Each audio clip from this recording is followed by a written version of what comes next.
मेरठ में जमानत में जालसाजी का खेल। नकली जमानत, नकली पुलिस, नकली दरोगा, नकली मोहर और नकली जमानती तस्दीक रिपोर्ट, सब कुछ फर्जी। केवल अदालत और मुलजिम असली।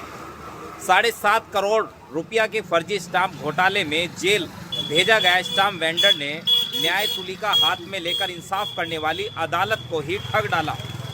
7.5 करोड़ रुपया के फर्जी स्टाम्प घोटाले में जेल भेजा गया स्टाम्प वेंडर अक्षय गुप्ता अब जमानत प्रक्रिया में भी भारी फर्जीवाड़े में पकड़ा गया है।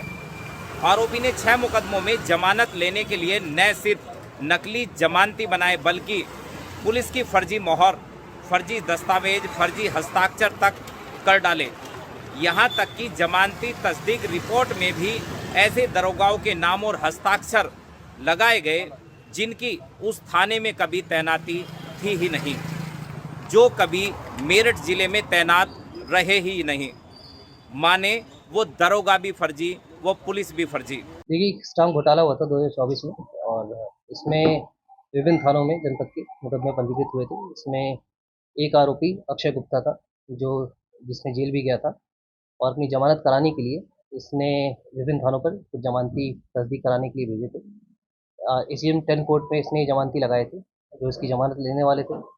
जब इनको वेरीफाई किया गया, तस्दीक किया गया, तो ये सारे जमानती फर्जी पाए गए और इसमें जो तस्दीक करने वाले दरोगा के जो सिग्नेचर थे और जो नाम दिए गए थे वो भी फर्जी पाए गए।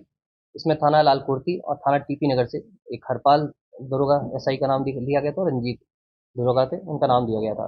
ये दोनों ही कोई भी दरोगा, ये सब इंस्पेक्टर थाने पे एग्जिस्ट नहीं करता है, न ही जिले में जनपद में पोस्टेड है। इसके साथ ही साथ जो जमानती थे जिनके नाम दिए गए थे उनको भी जो तस्दीक किया गया वो भी फर्जी पाए गए, जिनके नाम दीपक, सोनू, अजय, रोशन, पंकज और भारत हैं।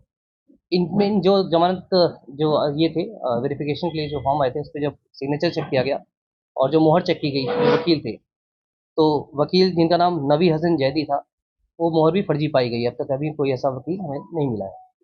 इस मामले का पुलिस द्वारा संज्ञान लिया गया है। इसमें सुसंगत धाराओं में मुकदमा पंजीकृत किया गया इन सभी के खिलाफ। इसमें जो मुख्य आरोपी है अक्षय, उसे पुलिस द्वारा गिरफ्तार किया गया है और इसे आज माननीय न्यायालय के सामने पेश किया जा रहा है। बाकी लोगों की पहचान की जा रही है, प्रयास किया जा रहा है इन्हें भी पता लगाने का, कौन थे, कहाँ से आए थे, और इसमें जो भी तथ्य सामने आएंगे उसके अनुसार इसमें आवश्यक कार्रवाई की जाएगी। सर, इसमें कितने लोगों पर मुकदमा दर्ज हुआ है और जो वकील, पुलिस और जमानती ये सभी फर्जी पाए गए हैं? जैसे मैंने बताया, 2 सब इंस्पेक्टर्स थे, वो जिनका लगाया तो वो फर्जी पाए गए हैं। जो बाकी जमानती 6 जमानती थे वो भी फर्जी पाए गए हैं और इसमें जो वकील थे अभी तक हमें कोई ऐसा ना मोहर जो उनकी लगी हुई है ना कोई ऐसा वकील अभी तक मिला है। तो कुल 8 लोगों के ऊपर मुकदमा पंजीकृत है, जिसमें से जो मुख्य आरोपी है अक्षय, जिसने बनवाया था, उसे गिरफ्तार किया गया है। इसे आज माननीय न्यायालय के सामने पेश किया जा रहा है। बाकी लोगों के लिए हमने 3 टीमें बनाई हैं सिविल लाइन्स के पर्यवेक्षण में, और उन्हें हम जल्दी प्रयास करेंगे उन्हें भी आइडेंटिफाई करें और जो भी इसमें शामिल है उन लोगों को भी पता करने का प्रयास किया जा रहा है, उनके खिलाफ कार्रवाई की जाएगी। जो ने जमानत पाई थी वो इन्हीं फर्जी जो जमानती है उनके आधार पर पाई थी? देखिए, जमानत हो नहीं पाई थी, उसको जो वेरीफाई किया गया, जब इन्होंने जमानती लगाए थे, जब उसको वेरीफाई किया गया उसी समय पता चल गया कि ये फर्जी है। तो उसके बाद हमने अपनी जांच की, जांच में ये तथ्य पाए गए। फर्जी जमानती लगाकर जमानत कराने का एक मामला संज्ञान में आया है। जांच करने पर पता लगा है कि जिन दरोगाओं के उस पर साइन किए गए थे वो दरोगा भी फर्जी थे, जो जमानती भरे गए थे वो जमानती भी फर्जी थे। वास्तव में सारा प्रकरण जो था वो बड़े फर्जीवाड़े का था। कितना गंभीर मानते हैं? यह मामला बहुत गंभीर है। यह सीधा सीधा न्यायालय की एक व्यवस्था जो है उसका बिल्कुल छवि को खराब करता है। इस तरीके से कोई भी बड़ा मुलजिम जो है वो बैठ के कहीं भी बैठ के अगर जो ऐसे प्रकरण करता है तो वो जो है जमानत पा सकता है और किसी भी गंभीर अपराध को घटित करके फिर वापसी जेल आ सकता है। इस मामले की सीबीआई से जांच होनी चाहिए कि किन किन व्यक्तियों द्वारा इस मामले में संदिग्धता पाई गई है और उन्होंने जो है किस कारणवश यह जो है मामला किया गया है। ये तो एक तरीके से बहुत ही ज्यादा बड़ा फर्जी और घिनौना अपराध है। न्यायालय की अवमानना है सीधे सीधे जो है, और न्यायालय को मान्य है जो जिस जिले का ये मामला है उनके जिला न्यायाधीश को जो है इस पर संज्ञान लेकर खुद अपने स्तर से भी न्यायिक जांच करानी चाहिए। मेरठ के एसपी सिटी आयुष विक्रम सिंह ने बताया कि मेरठ के सूरज कुंड के रहने वाले अक्षय गुप्ता पर स्टाम्प घोटाले के 6 मुकदमे दर्ज हैं। उसे 12 जनवरी को जेल भेजा गया था। जमानत के लिए उसने अधिवक्ता नबी हसन जैदी के माध्यम से अदालत में अर्जी दी थी और ट्रांसपोर्ट नगर निवासी दीपक और सोनू, कसेरू खेड़ा के रहने वाले अजय, रोशन, पंकज और भारत को जमानतदार बनाया था। इसके बाद फर्जी दस्तावेज तैयार कर तस्दीक रिपोर्ट में टीपी नगर थाने के दरोगा चंद्रपाल और लालकुर्ती थाने के दरोगा हरपाल व रंजीत के नाम दर्ज किए थे, जबकि जांच में सामने आया कि इन नाम के दरोगाओं की मेरठ में कभी तैनाती रही ही नहीं। पूरी रिपोर्ट में उनके फर्जी हस्ताक्षर और फर्जी पुलिस मोहर लगाई गई थी। जमानत के लिए जो जमानती दाखिल किए गए थे वो भी सभी फर्जी थे, साथ में उनके पते भी फर्जी थे।